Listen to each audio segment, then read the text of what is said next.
Hey, Dutch Uncle George here, and this video is going out more towards the ladies than it is towards the gents, but there may be some things for the guys out there who stick around and maybe pick up a few things here and there as well. But I'm going to be talking about the 666 rule, and if you're not familiar with what the 666 rule is, that's the kind of the social media approved minimum requirements that women should be looking for in dates and potential relationships. And the 666 stands for six-figure income, a height of a minimum of 6 feet, and a 6-inch or greater D. We'll just call it D, so we don't run afoul of YouTube censors. So let's start with the money first. The six-figure income, and since we're talking about minimum requirements, I guess we're really talking about $100,000 because that's the minimum of the six figures. I mean, six figures runs from $100,000 to $999,999. So we're going to stick with $100,000 for sake of argument.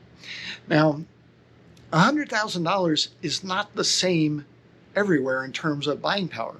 It's going to vary quite a bit depending on cost of living, basically. $100,000. I live in San Antonio, Texas. Yeah, that's a pretty good living in San Antonio. $100,000 in San Francisco or New York City, not as good. So, you kind of have to take that into consideration where you are. But there's some other aspects of this to consider as well.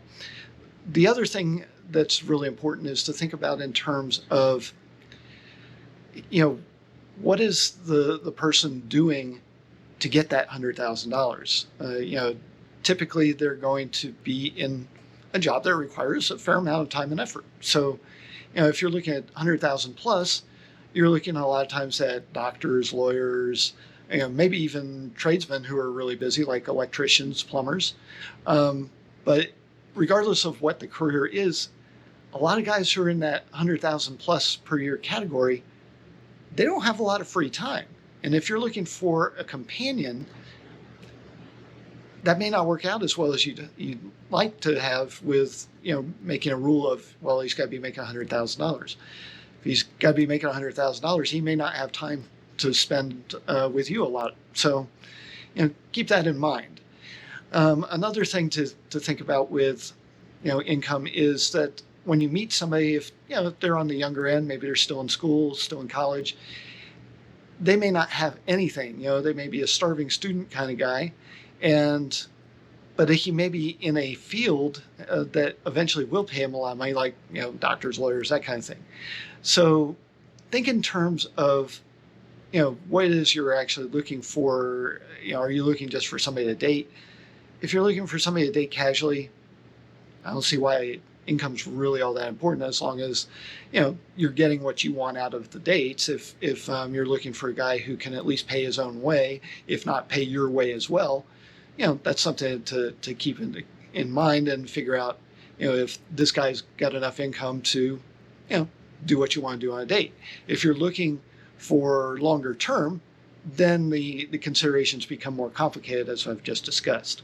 So money is not everything. I think rather than setting a minimum target of $100,000 in income, maybe set your limit as at least he has to be gainfully employed or going to school to become gainfully employed, and at least have some motivation to do something productive. Maybe that's a good way of looking at it. So maybe not just look at money in terms of dollar signs, but look at whether a person's willing to work for a living, willing to do things to be a good provider, if you're looking for somebody to be a provider somewhere down the road, a lasting relationship. So that's the first six. Second 6 feet tall. Okay, ignoring the fact that most guys aren't 6 feet tall, the average is well below that.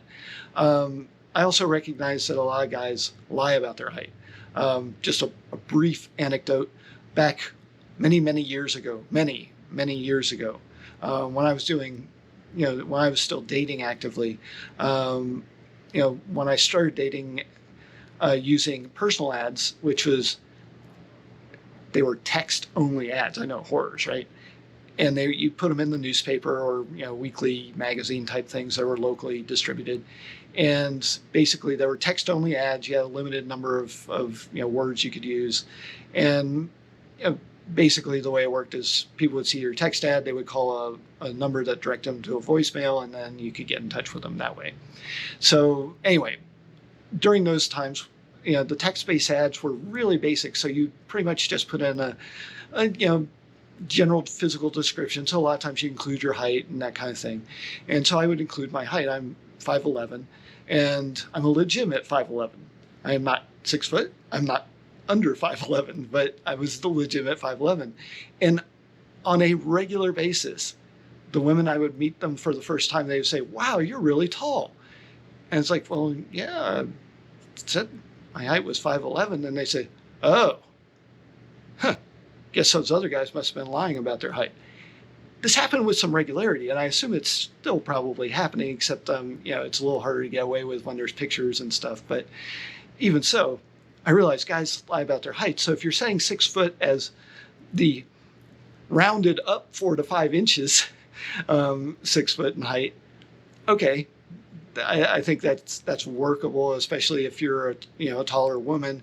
And I also understand that if you are going out to a fancy event and you might be wanting to wear high heels, you don't want to look weird standing several inches taller than your date.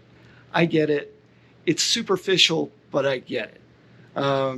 So I'll give you some leeway on that one. So this brings us to the third 6. Now, there's an old joke that says, why are women bad at judging distance? It's, well, because guys keep telling them that's 6 inches. Okay. Here again, guys lie about that sort of thing. So if you're saying that as your minimum criteria, factoring in the exaggerated measurement, okay, I get it. But in terms of genital size, other than the extremes, it's probably not going to be a huge difference in terms of sexual pleasure just based on size alone. Okay. It's, as the saying goes, it's not the size of the tool, it's how you use it. And it's also a matter of the D is not the only tool in the box, so to speak. If a guy has talents in other areas, perhaps orally or, good with the hands, then his skill and prowess with the D becomes less important. And, I shout out to the guys, keep this in mind, dude. It's not all about the D. You'd be well advised to learn some techniques that don't involve the D. So there again, it's a criteria that I guess, if you're trying to weed somebody out, that's fine. And if you're again taking lies into consideration, okay. But really, in terms of even just for a sexual partner, the size of the D alone isn't all that meaningful. Even if he's really well endowed, what if he can't get an erection? Okay, yeah, there's drugs that'll help with that, but what if he has premature ejaculation? Okay, has nothing to do with size. So things to keep in mind. You may be passing up a really good guy by putting these criteria in place that really in the real world probably don't help you find what you're actually looking for. So I have just some food for thought. Hope you got something out of this, whether you're male, female, or anywhere in the other genders. And hope I see you on another video. Thank you for watching. And if you got something out of it, please like, subscribe, and do all those great things other people say on their videos that I tend to forget to do. Anyway, thank you for watching. Hope to see you on another one. And bye.